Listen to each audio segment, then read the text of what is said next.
بعض الناس يؤذيك بكلمة، يؤذيك بعبارة، يؤذيك بتعليق. أجمل ما قرأت في الرد على مثل هذا أن التجاهل صدقة على أناس يحتاجون دروسا في الأدب. صلى الله يحفظكم يا رب. تأكل في كل يوم 3 وجبات لتبقى. ألا يمكن أن تتربى على أن تقرأ 3 صفحات من كتاب الله لترقى؟ الحياة الحقيقية هي الحياة مع الله عز وجل والحياة مع كتابه.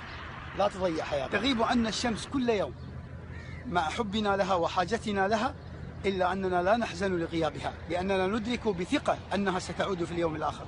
كثير من أمور حياتك إن غابت لا تحزن، سيعيدها الله عز وجل إن كنت مع المشاكل الله. ليست دائما سيئة، أحيانا المشاكل تجعلني أكتشف ما في قلوب الآخرين تجاهي، فأقف للبعض احتراما وأتحسف على ما في قلوب البعض تجاهي، لكن أقول في النهاية اللهم اغفر لي ولي. أغرب من مسألتين. المسألة الأولى من يقول هؤلاء الأغنياء من وين يبوا الفلوس؟ كيف صارت عندهم كل العمارات والدكاكين؟ والثاني اللي يقول إذا فنشوك من هني بتموتوا. أخي الحبيب، الله سبحانه وتعالى في 90 موضع يعيدكم أنه سيرزقكم. موضوع واحد الشيطان. العتاب شيء ثمين، فلا توزع أشياءك الثمينة على أي أحد. انتبه يا غالي، لا تغط روحك مع كل الناس وتعاتب كل الناس وتضايق من كل الناس.